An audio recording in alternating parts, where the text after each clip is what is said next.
Hello my dear student, आप देख रहे हैं अध्ययन मंथन। और आज की जो वीडियो है इसमें मैं बात करने जा रहा हूं आपसे 12वीं class 12th class pol science का चैप्टर नंबर 3 सत्ता के वैकल्पिक केंद्र। अगर आप 12वीं क्लास में हैं और आपके पास पॉल साइंस है तो ये वीडियो आपके लिए है। लेकिन अगर आप मान लीजिए 12वीं क्लास में नहीं है, किसी और क्लास में है, बट आपको पॉल साइंस में थोड़ा बहुत भी इंटरेस्ट है, तो ये वीडियो आपके लिए है और आपको इसके फायदा जरूर मिलेगा। वीडियो को पूरा देखिएगा। अगर कोई भी कमी हो तो कमेंट करके बताइएगा। पिछली वीडियो में मैं आपसे दो ध्रुवीयता का अंत बात कर चुका हूं उसके बारे में, जिसमें बहुत सारे क्वेश्चन उठाए थे हमने। आज हम बात कर रहे हैं सत्ता के वैकल्पिक केंद्र के बारे में। तो चलिए शुरू करते हैं और देखते हैं इसमें कौन कौन से क्वेश्चंस हैं और क्या क्या जरूरी बातें हैं। पहले मैं इसको अपने पास से हटा दूं ताकि साउंड क्लियर हो सके और मैं आपको वो सब चीजें बता सकूं जो मैं चाहता हूं। सबसे पहली बात देखो बच्चों, ये जो मैं पढ़ाने आ रहा हूं ये हैंडमेड नोट्स है, मतलब ये हाथ से लिखा गया सारा नोट्स है जो मैंने खुद बनाए हैं। और इस नोट्स के अंदर में वो सारी बातें हैं जो मैं बताना आपको चाहता हूं। अगर आप कहीं इंस्टीट्यूट पढ़ते हैं, पॉल साइंस की क्लास लेते हैं तो कोई दिक्कत नहीं है, लेकिन अगर आप नहीं लेते हैं, आप पे पैसा नहीं है, तो आप इस वीडियो से भी अपना फायदा निकाल सकते हैं। लेकिन दोस्तों आप भी जानते हैं यूट्यूब पर सारी वीडियो, अगर मैं सारी बातें बताऊंगा इस चैप्टर के बारे में तो लंबी वीडियो आती है, फिर आप ही देखते नहीं हो। तो जो जो बातें जरूरी है वो बता रहा हूं आपको मैं। लेकिन अगर आपको डीपली सीखना हो तो आप हमारे यहाँ जरूर आ सकते हैं। आइए ज्वाइन करिए और अपने 12वीं क्लास में जितनी परसेंटेज लेनी है ठोक बजा के ले लीजिए। चलते हैं। तो इस चैप्टर का नाम है सत्ता के वैकल्पिक सत्ता के वैकल्पिक केंद्र। एक बार चेक करना कैमरामैन कि ये दिखाई दे रहा है। सत्ता के वैकल्पिक केंद्र, ओके थैंक यू। सत्ता के वैकल्पिक केंद्र। सबसे पहली बात इसमें जो शब्द आ रहा है समझिए इस बात को। सत्ता के वैकल्पिक केंद्र मैं लेके चलता हूं आपको, समझना बात जरा। आपको ये मालूम पड़ चुका था, मैं लास्ट वीडियो में बताया था मैंने आपको कि जो आपका सेकेंड वर्ल्ड वॉर हुआ, क्या हुआ? सेकेंड वर्ल्ड वॉर हुआ। उस वर्ल्ड वॉर में उसके बाद दो शक्तियां बनी, जिसमें था एक था पूंजीवाद, ये बताया था मैंने आपको, यस और नो। एक बताया था मैंने आपको समाजवाद या साम्यवाद, एक ये बताया था मैं। ये दो विचारधारा बनी, फिर साम्यवाद हार गया, पूंजीवाद जीत गया। विश्व में सबसे अधिक शक्तिशाली किसको माना गया? पूंजीवाद देश को। बोले तो किसे? बोले तो अमेरिका को इसको माना गया। और सारी शक्ति ऐसी मान ली गई कि सारी शक्ति इसी में केंद्रित हो गई है। लेकिन उसके बाद सत्ता कभी किसी एक के हाथ में रहे तो गड़बड़ हो जाती है। तो सत्ता के कई और केंद्र भी सामने आए और केंद्रों के बारे में बताया गया। तो वो केंद्र क्या है हम इसी चैप्टर में डिस्कस करने वाले हैं। एक बार मैं थोड़ा बता दूं आपको, जो एनसीईआरटी बुक है वो एनसीईआरटी बुक क्या कहती है, ये देखिए। ये एनसीईआरटी बुक है, इसके अंदर साफ साफ लिखा है कि 1990 के बाद क्या हुआ।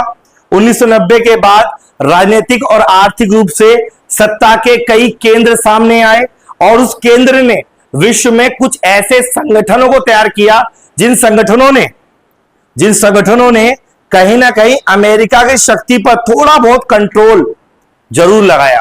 मैं थोड़ा बहुत इसलिए बोल रहा हूं क्योंकि वो संगठन के देश भी अमेरिका से किसी न किसी संबंध में कार्य जरूर करते हैं। जैसे इसमें बात हो रही है यूरोपीय संघ की, इसमें बात हो रही है आसियान की, इनके बारे में बात हो रही है। फिर इसके साथ साथ और भी बहुत सी बातें हुई हैं कि ऐसा क्या क्या हुआ, कौन कौन सी बातें थी जिसने इस चैप्टर को काफी ज्यादा इंपॉर्टेंट बना दिया। जो इसमें साफ साफ लिखा है ये देख लीजिए। इसमें लिखा है, क्या लिखा है? यूरोपीय संघ और आसियान, यूरोपीय संघ और आसियान दोनों ने ही अपने अपने इलाके में चलने वाली ऐतिहासिक दुश्मनियों और कमजोरियों का क्षेत्रीय स्तर पर समाधान किया। कहने का मतलब यह है जो ये यूरोपीय संघ बना या जो आसियान बना, इनके जो संगठन में इस समय देश हैं उनके बीच में कुछ ना कुछ मन मुटाव जरूर चल रहा था। उन्होंने उस पर कार्य किया और उस संगठन ने मिलकर उनकी समस्याओं का समाधान किया। इस तरह क्या हुआ, बाहरी ताकतों को उसमें दखल अंदाजी करने का मौका नहीं मिला, यानी कि इन्होंने सत्ता के केंद्र बदल दिए और स्वयं को सत्ता में उतार दिया। क्या ये बात समझ में आ गई? Very good. तो इसमें जो मेन बात है उसी पे चलते हैं हम लेकर, जो मेरे हिसाब से जरूरी है। सबसे पहला जो इसमें इंपॉर्टेंट है वो है आपका ईयू। क्या है? ईयू। क्या बोला मैंने? ईयू, जिसको कहते हैं हम यूरोपीय संघ। यूरोपीय संघ मात्रा से लगाई यूरोपीय की, ठीक है, यूरोपीय संघ। पहले इसके बारे में बात कर लेते हैं फिर आगे बढ़ते हैं, ठीक है। अब जो यूरोपीय संघ है, अगर मैं इसके बारे में बात करूं तो ध्यान से समझना और समझने की कोशिश भी करना। जो यूरोप के देश है, सेकेंड वर्ल्ड वॉर के बाद यहां के देशों की स्थिति अच्छी नहीं थी। आपने इसके बारे में 10वीं क्लास में भी पढ़ा होगा। वहां पर भी सत्ता के बारे में बात की गई थी। वहां पर सत्ता के बाद जहां पर आपने पढ़ा था, जर्मनी और फ्रांस, स्पेन को लेकर बात चल रही थी। जिस प्रकार से श्रीलंका में लिट्टे आ गया था, ये सब ने पढ़ा था। और शायद लिट्टे इस चैप्टर में भी आ रहा कहीं ना कहीं, नहीं है? लिट्टे हैगा, चलो उसके बारे में बात करेंगे अभी। तो जो यूरोपीय संगठन है, अगर मैं इस संगठन के बारे में बात करूं और इस संगठन में क्या क्या बातें हैं, तो बता दूं पहले आपको मैं क्या क्या जरूरी बातें हैं जो आपको इस संगठन के बारे में हर कीमत और हर हाल में पता होना चाहिए मेरे हिसाब से। सबसे पहली बात, अगर बात की जाए कि भाई इस संगठन की स्थापना कब हुई थी, क्या बोला मैंने? स्थापना। भाई अगर स्थापना को लेकर आप जाओगे तो बड़ा कलेश पाओगे, क्योंकि बहुत सारी चीजें सामने आती हैं इसकी स्थापना को लेकर, लेकिन उसमें उलझना नहीं है। आप जो मेन जो NCERT किताब कहती है आप उसको फॉलो करिए, उससे आपका काम चल जाएगा। तो उसमें बताया गया है इसकी स्थापना के बारे में। मैं पेन मार्कर चेंज कर देता हूं ताकि मैच ना हो जाए सारा आपस में। तो बताया क्या गया है, इसकी स्थापना हुई थी 1992 में, 1992 में इसकी स्थापना हुई थी, ठीक है। इसमें कुल मिलाकर जो सदस्य थे वो 28 थे। कितने थे? 28 थे। लेकिन अभी 2023 में इस संगठन में से एक देश निकल गया जिसका नाम है ब्रिटेन। क्या निकल गया? ब्रिटेन निकल गया, जिसे इंग्लैंड कहते हो आप। ये बाहर निकल गया तो कुल देश कितने बचे इसमें? 27 देश बचे। कितने बचे? 27 देश बचे। आगे सुन लीजिए, जो यूरोप है, जो यूरोप के देश हैं, उन सबके पास, मोस्टली देशों के पास जो मुद्रा है वो यूरो है। क्या है? यूरो है। क्या है? यूरो। लेकिन यूरोपीय संघ ने अपने किसी भी सदस्य राष्ट्रों को मजबूर नहीं किया कि आप यूरो को अपनाएं। उनको साफ बोला आपकी मर्जी है, अगर आपको अपना तो अपनाइए, मत अपनाइए, ठीक है। तो इसीलिए इन 27 देशों में से 20 देश, कितने देश? 20 देश जिनके पास मुद्रा यूरो है, उन्होंने यूरो मुद्रा को अपना रखा है। जैसे भारत में रुपया है, अमेरिका में डॉलर है, ठीक है ना, अमेरिका में डॉलर है, भारत में रुपया है। ऐसे ही 27 में से 20 देशों के पास क्या है? यूरो है। और जो इसमें 20वां देश है, जानकर हैरानी होगी आपको, जो आपका 20वां देश है, कौन सा वाला? 20वां देश ये कौन सा है? कौन सा है? क्रोएशिया। कौन सा है? क्रोएशिया। कौन सा है? क्रोएशिया। ये 20वां देश है जिसने यूरो मुद्रा अपनाई है। यूरो मुद्रा अपनाई है। और इस देश की राजधानी क्या है? इसकी राजधानी दिल्ली। क्या राजधानी है? दिल्ली। दिल्ली नहीं, दिल्ली तो हमारी है, दिल्ली इसकी राजधानी है। इसने अपनाई है। और ये कब अपनाई है? अभी अपनाई 2023 में। कब अपनाई है? 2023 में अपनाई मुद्रा। अब 2024 चल रहा है। ये करंट क्वेश्चन है और ऐसे क्वेश्चन एग्जाम में पूछ लेते हैं। किताबों में हर चीज मिलती नहीं है। एक बात ये हो गई। इसके साथ साथ अगर मैं बात करूं, इसका जो फ्लैग है, फ्लैग बोले तो झंडा। आपने अपनी बुक में झंडा देखा होगा, इसका देखा है? इसके झंडे में देखो, झंडा इसका बना हुआ कहां है? यही है, कहाँ है, ये रहा, ये देखिए इसका ये फ्लैग है, क्या दिख रहा है आपको, ये दिख रहा है, थोड़ा पास देख लीजिए, ये इसका फ्लैग है जिसमें कितने स्टार है, जो इसका फ्लैग है इसमें 12 सितारे हैं, और कहें सितारों का एक गोला है, क्या है, गोला है, और जो 12 सितारे हैं ये क्या दर्शाते हैं, ये दर्शाते हैं सदस्य राष्ट्रों की एकता अखंडता और भाईचारा दर्शाता है, ये दर्शाता है इनका झंडा। इसी कारण तो मैंने कहा कि इन्होंने अमेरिका को मौका दिया ही नहीं कि वो हमारे बीच में दखलंदाजी करे। इनके जो आपसी मनमुटाव थे इन्होंने खुद आम सहमति से मिलकर उसका समाधान किया, और आपको बता दें यूरोप काफी तीव्रता से आगे बढ़ा। इस समय अमेरिका की शक्ति को अगर कोई बराबर टक्कर दे सकता है तो आई थिंक वो ईयू है, यूरोपीय संघ। क्या है, क्योंकि इसके अंदर फ्रांस भी शामिल है, और अगर मैं सदस्य राष्ट्रों की बात करूं तो थोड़ा जान लीजिए, इसके सदस्य राष्ट्रों में बहुत सारे देश हैं, उनमें से मैं आपको कुछ देशों के बारे में जरूर बताना चाहूंगा। जैसे एक है ऑस्ट्रिया, क्या बोला मैंने, सदस्य देश, क्या बोला मैंने, सदस्य देश।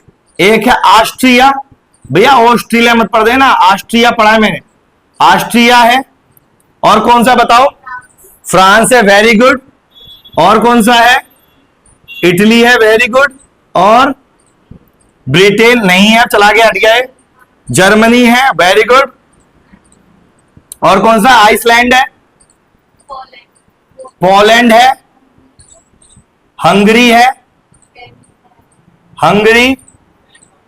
डेनमार्क, और कुछ देश दिख रहा होगा आपको, क्रोएशिया आदि लिख दिया। बहुत सारे देश, 27 देश है, 27 हम फिर पूछाएंगे आपसे एग्जाम में, लेकिन मेरे हिसाब से आपको पता होना चाहिए, आपको पता होना चाहिए इन देशों के नाम, और अगर आपको इनकी राजधानी पता है, कैपिटल पता है, तो ये तो सोने पे सुहागा है भाई, ये तो सोने पे सुहागा है।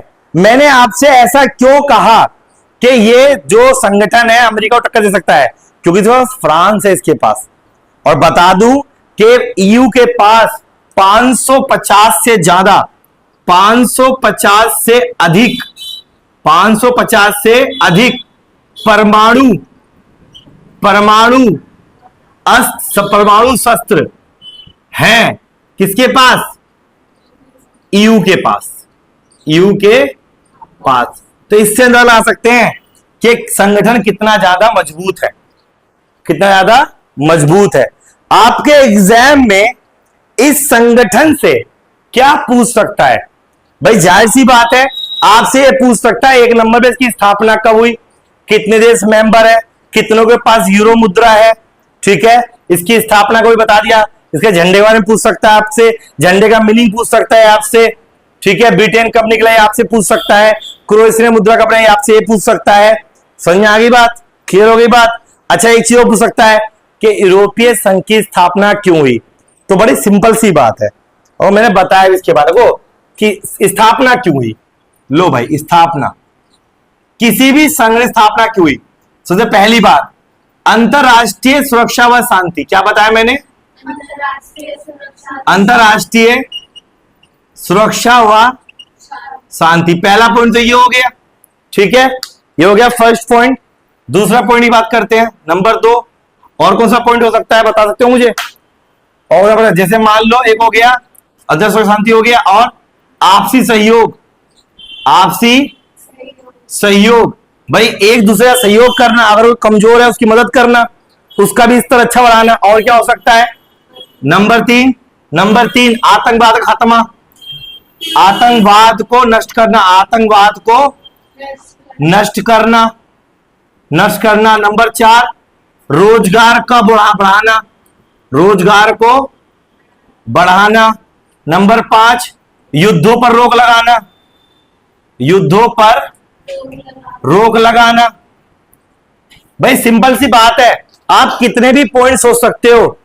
किसी भी संगठन का मोटिव होता है इस पूरे विश्व में एक ऐसी स्थिति को उत्पन्न करना, एक ऐसे समाज का निर्माण करना जिसमें हर कोई एक दूसरे के बराबर हो और हर किसी को सांस लेने का अधिकार हो और कोई किसी पर दबिश ना डाले, ना कोई किसी को अपना अंदर में कंट्रोल में करे, उसको अपने हिसाब से जीवन जीने दे।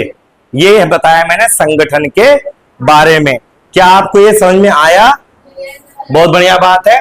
देखो लिखने का तरीके बहुत सारे होते हैं, वो मैंने आपको सिखा रखा पहले से ही कि आंसर कैसे बनाना है। अगर ये 6 नंबर का आंसर आता कैसे बनाना है, ये मैंने आपको सिखा रखा है। जो यूट्यूब पर देख रहे हैं भाई, अगर आपको नहीं आता है, यू आर मोस्ट वेलकम। आइए हम सिखाएंगे आपको कैसे बनाएंगे आंसर। चलिए एक काम हो गया, गर्मी बहुत है, भगवान मेहरबान, बारिश शुरू हो गई है, बड़ी अच्छी बात है वाली। चलिए यहां तक क्लियर हो गया। जो यूट्यूब पर है आप स्क्रीनशॉट ले सकते हैं, ठीक है। चलो मैं पहले इसे क्लीन कर दूं, तब चलते हैं अगले टॉपिक पर। और अगला टॉपिक हमारा कौन सा है, बता कोई हमको? अगला टॉपिक हमारा कौन सा है? आसियान। कौन टॉपिक है? आसियान। ये 2-3 टॉपिक मेन है। अगर मैं आसियान की बात करूं, किसकी बात करूं? अगर मैं आसियान की बात करूं तो देखिए जरा, आसियान, इसकी सबसे पहली बात ASEAN, ये हो गया। हिंदी में इसको कहते हैं आसियान, ठीक है भाई। सबसे पहली बात इसकी फुल फॉर्म की बात करते हैं। इसकी फुल फॉर्म क्या है? क्या है? एशियन। क्या है? एशियन। क्या है? Asian south east association. और आगे अगर आप गलत बता रहे हो तो आपको भाई पिटाई जाएगी अभी के अभी।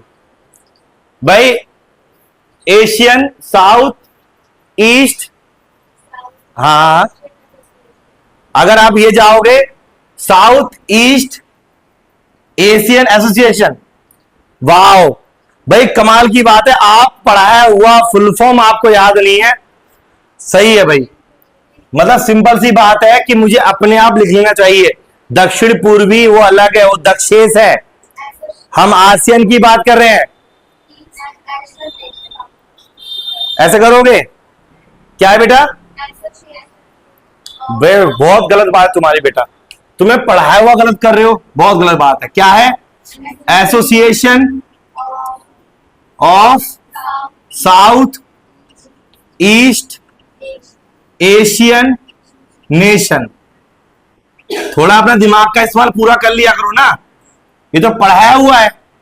ऐसे करोगे हैं? एक बात हो गई। उसके बाद बात करते हैं इसका फाउंडेशन कब हुआ। क्या बोला मैंने? फाउंडेशन। फाउंडेशन बोले तो स्थापना। इसकी स्थापना कब हुई? 1960 स्थापना हुई। कहां हुई? कहां हुई थी स्थापना इसकी? प्लेस पता है? नहीं, प्लेस नहीं पता। बताओ इसकी स्थापना कहां हुई थी? अरे क्यों परेशान हो रहे? किताब में भी लिखा हुआ नहीं है, इतना परेशान हो रहे, ढूंढ रहे हो सुबह हाथों में, ठीक है। इसकी 1960 की स्थापना हुई थी। अगर बात की जाए इसके मेंबर्स यानी के सदस्य की बात की जाए, जिसे हम कहते हैं सदस्य यानी के मेंबर्स की बात की जाए, अगर मेंबर्स की बात की जाए तो मेंबर्स में एक क्वेश्चन अभी भी दिमाग में आया, वो भाई आप थोड़ा ठीक कर लेना। जो मैंने पीछे बताया आपको, क्रोएशिया की राजधानी में मुंह से निकली है, गलत है। क्रोएशिया की राजधानी दिल्ली नहीं है भाई, सॉरी माय मिस्टेक, मैं गलती से बोल दिया। क्रोएशिया की राजधानी दिल्ली नहीं है, दिल्ली नहीं है। दिल्ली राजधानी तिमोर लिस्ते की है, बाय मिस्टेक लग गया मुंह से मेरे, सॉरी, ठीक है। तो इसके मेंबर्स में कितने हैं? इसके मेंबर पहले 10 हुआ करते थे। 2023 में इसमें एक देश प्लस हो गया जिसका नाम है तिमोर लिस्ते। क्या नाम है? तिमोर लिस्ते। और इसकी राजधानी दिल्ली है। इसकी राजधानी क्या है? दिल्ली। तिमोर लिस्ते की, तिमोर लिस्ते की राजधानी क्या है? दिल्ली है। और इसमें कुल मिलाकर अब मेंबर कितने हो गए हैं? 11 मेंबर हो गए हैं। और अगर बात की जाए इसके फ्लैग की, इसके बात की जाए झंडे की, किसकी बात की जाए? अगर झंडे की बात की जाए तो झंडे में क्या है? धान की 10 बालियां, ऐसे करके 10 बालियां लगा लो, ऐसे 10 बालियां धान की। और ये क्या दर्शाती है? सेम वही, ये सदस्य राष्ट्रों की एकता, क्या बोला मैंने? एकता, अखंडता और वह भाईचारे की भावना, भाईचारे की भावना को दर्शाती है कि किस प्रकार से यह संगठन अपने देशों के लिए कार्य करता है। एक बात अच्छे दिमाग में डाल लो, जब यह संगठन बना था तो भारत ने इसको इतनी अहमियत नहीं दी थी। भारत का मानना था संगठन किसी काम का नहीं होगा, लेकिन जब भारत को रियलाइज हुआ तो भारत ने आसियान की मीटिंगों में भाग लेना शुरू कर दिया। वर्तमान में भी भारत आसियान की मीटिंग्स में भाग लेता है, वर्तमान में भी, बशर्ते कि वो आसियान का सदस्य नहीं है।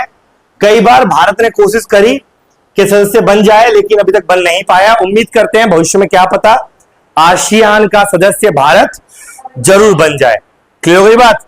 ठीक है, 10 की धान बालियां हो गई, ये भी हो गया। अच्छा, सदस्य देशों के कुछ नाम बता दीजिए, लिखवाया है मैंने आपको। अगर मैं सदस्य देशों की बात करूं तो एक देश आता है इंडोनेशिया। क्या आता है? इंडोनेशिया। एक है मलेशिया, वेरी गुड, शाबाश। और फिलीपींस, बहुत बढ़िया। सिंगापुर, शाबाश, सिंगापुर। थाईलैंड, म्यांमार, म्यांमार है पक्का? और बताओ, और कौन है? एक दो, हाँ, कंबोडिया है, बहुत बढ़िया, कंबोडिया भी है। और कौन? बुरनेई भी है, बहुत बढ़िया, बुरनेई। और एक तो ये हो गया तिमोर लिस्ते, तिमोर लिस्ते। और 1 2 3 4 5 6 7 8 9, 2 और बचे हैं, 2 और बचे हैं। क्या? लाओस है, लाओस, ये लाओस एक जगह है, ये भी है। और एक रह गया वियतनाम, बहुत बढ़िया, वियतनाम। ये हमारे 11 मेंबर है ऑफ आसियान ग्रुप। आसियान संगठन के ये 11 मेंबर है। क्या ये बात समझ में आपको आई? यस और नो? क्लियर हो गया भाई? मेरे हिसाब से अगर आसियान में इतना पता है जरूरी है। आप पूछ ले इसका निर्माण क्यों हुआ, भाई यही पॉइंट है। जो आसियान के हेडिंग्स हैं आप इसको इसमें यूज करिए, नंबर पूरे मिलेंगे। किसी भी संगठन का उद्देश्य इसलिए नहीं, ये नहीं होता कि हम आतंकवादी हमले करवाएंगे, ये नहीं होता हम विश्व शांति को खत्म कर देंगे, ये नहीं होता हम युद्ध करवाएंगे, ऐसा कभी नहीं होता। जो भी होता है अच्छे के लिए होता है, बुरे के लिए कभी नहीं होता। तो ये पॉइंट हर संगठन के काम के आएंगे, जरूरी नहीं सिर्फ इसके लिए काम आएंगे। क्या ये क्लियर हो गया आपको? अच्छा, जब आसियान की बात हो रही है, फॉर्म मिटाना पड़ेगा, मुझे क्लीन करना पड़ेगा। इसका भी स्क्रीनशॉट ले लीजिए भाई।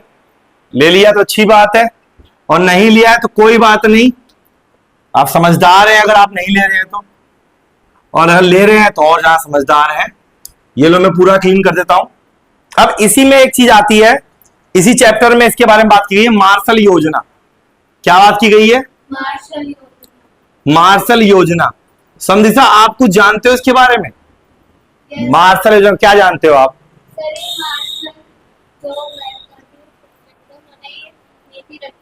यूरोपीय संघ यानी यूरोपीय देश की स्थिति को सुधार देने के लिए। अच्छा, और कुछ? और जो इन सीटों में बहुत बढ़िया। देखो, ये अमेरिकी जो प्रेसिडेंट थे, अमेरिका के राष्ट्रपति जो थे मार्शल, उन्होंने योजना बनाई थी एक, कि जो यूरोपीय जो देश है जिनके हमारी वजह से जिनको नुकसान हुआ है, हम उनको आर्थिक रूप से मदद पहुंचाएंगे ताकि उनकी स्थिति सुधर सके। उनका मेन मोटिव ये था कि अगर हम ऐसा करेंगे तो यूरोपीय देश हमारी बात को मानेंगे, और माने भी बाद में, क्योंकि इनका जो नाटो संगठन है अमेरिका का, उसमें कई देश यूरोप के भी शामिल है, भूलना मत। ठीक है भाई? तो अमेरिका राष्ट्रपति ने योजना बनाई थी वाली मार्शल योजना, तो ज्यादा कुछ इसमें है नहीं जानने के लिए, मैं इसे क्लीन कर देता हूं। इसी में एक क्वेश्चन आता है, वो है खुले द्वार की नीति। खुले द्वार की नीति बाय किसके द्वारा? चाइना। इसको चीन ने अपनाया था इस नीति को। मोटिव एक ही था, इसने साफ कह दिया कि हर देश से हम व्यापार करने को तैयार है, आओ व्यापार करो। इसने सस्ते मजदूर लगाए, सस्ते मजदूर तैयार किए, और फिर उसके बाद बहुत सारे देश, अमेरिका, कई देश चीन में गए, और चीन में फिर कारोबार बढ़ा। और आप देख रहे हैं कि हर देश में चीन का आइटम आराम मिल जाता है, सस्ता मिलता है, चाहे चले ना चले कोई फर्क नहीं पड़ता। लेकिन हाँ, उसने ट्रेड को बहुत अच्छा कर लिया, और भारत भी इस तर्ज पे काम कर रहा है। आई होप सो आने वाले वक्त में भारत भी इसलिए जाना जाएगा कि हमने अच्छी क्वालिटी का सस्ते में सामान प्रोवाइड जरूर करवाया है। तो ये खुले द्वार की नीति थी। क्लियर हो गई नीति या खुले द्वार की थी? दोबारा बताओ क्या क्लियर हो गया? लो जी, क्लीन कर दिया इसको मैंने। अच्छा, इसी में एक क्वेश्चन और है, मुझे रिमेंबर याद नहीं आ रहा कि इसी में है कि नहीं है। इसमें नहीं है, नहीं इसमें नहीं है। वो लिट्टे वाला वो उसमें है, सार्क वाला था उसमें चैप्टर, सार्क चैप्टर में जो दक्षिण वाला है, साउथ ईस्ट एशियन, उसमें ये जो कॉर्पोरेशन में, इस चैप्टर में नहीं है वो। तो भाई मेरे हिसाब से ये और भी कुछ क्वेश्चन है, छोटे छोटे क्वेश्चन है, जैसे फुल फॉर्म्स पूछ सकता है आपसे, आपसे भारत चीन का संबंध पूछ सकता है, ठीक है, आपसे LOC का फुल फॉर्म पूछ सकता है। किसके बारे में पूछ सकता है? LOC, line of control. क्या पूछ सकता है? Line of control.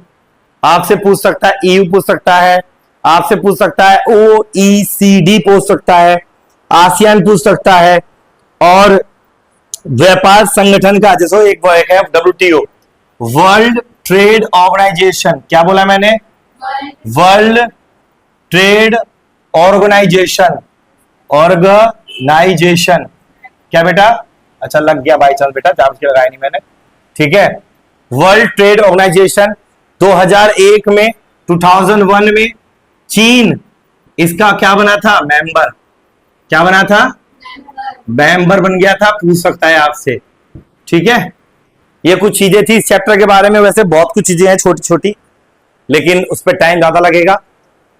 जो यूट्यूब पर देख रहे हैं, अगर आपको डीपली पढ़ना है, आपको डीपली समझना है, अच्छे नंबर लाने हैं, और आपको अपनी पॉल साइंस में उतने नंबर जितने आप चाहते हो उतने नंबर मिल जाएंगे पॉल साइंस में 12th क्लास में।